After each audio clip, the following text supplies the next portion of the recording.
بل پیش کیا گیا ہے اس کے فوراً بعد الیکشن کمیشن آف پاکستان کا رد عمل آیا ہے کہ اس بل کی ابھی کوئی حیثیت نہیں، لیکن آج ایک خبر آئی ہے کہ الیکشن کمیشن آف پاکستان نے بھی سپریم کورٹ سے رجوع کر لیا ہے، تو دیکھیں گے جو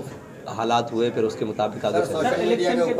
دیکھیں الیکشن تو ہونے جا رہے ہیں، الیکشن کمیشن آف پاکستان نے اس کا اعلان کرنا تھا اور وہ بار بار نوٹسز جاری کر رہے ہیں، پھر کاغذات کی نامزدگی، اب تو کاغذات واپس لینے کی آخری تاریخیں آ چکی ہیں، پھر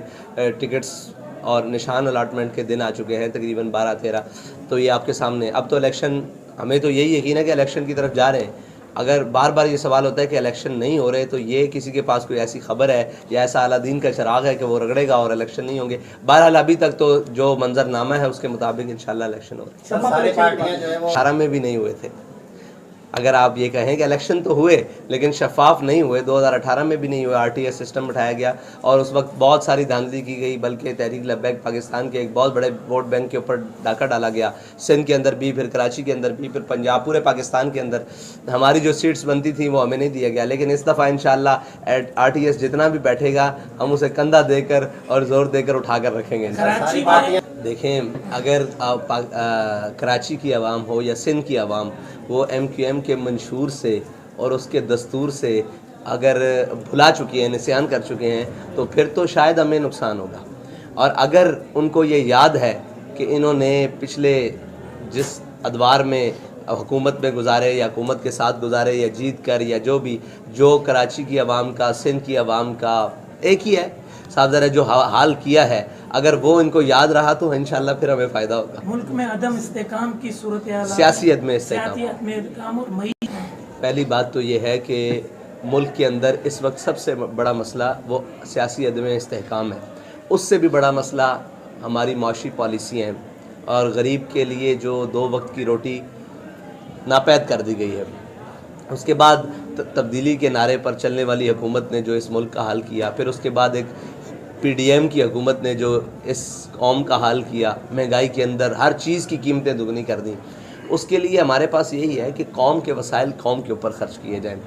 دیکھیں یہاں پر ایک نعرہ لگانے کے لیے آتا ہے، وہ اپنے سیاسی مقاصد کے لیے سارا کچھ کر کے، قوم کے حوالے کر کے سارا کچھ، اور خود درمیان سے نکل جاتا ہے۔ ابھی PDM کی حکومت آئی، انہوں نے جو دے مار 4.5،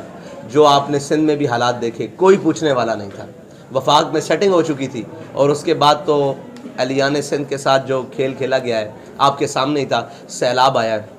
آپ کو کوئی سرکاری نمائندہ بشمول وزیر اعلیٰ سندھ کوئی نظر آیا ہے گراؤنڈ پر، یا کسی ایسے ادارے نے جس نے کہا ہوگا یہ سندھ گورنمنٹ کے بیہاف پر لوگوں کی جناب فلاح کے لیے یا ریسکیو کے لیے کام کر رہا ہو۔ پھر اس کے بعد یہاں کرونا آیا تھا، آپ نے حالات دیکھے تھے کرونا میں، کراچی سے لے کر گوٹکی تک اور آگے سے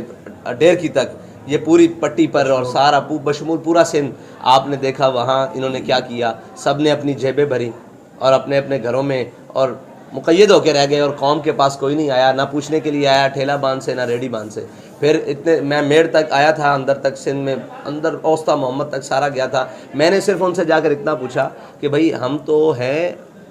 ایک NGOs کی طرز پر کام کرنے والے، یہ جو آپ کے پاس حکومتی وسائل ہیں، آپ جن کے ساتھ پچھلے 30-40 سال سے یہاں حاکم ہے ایک جماعت، تقریباً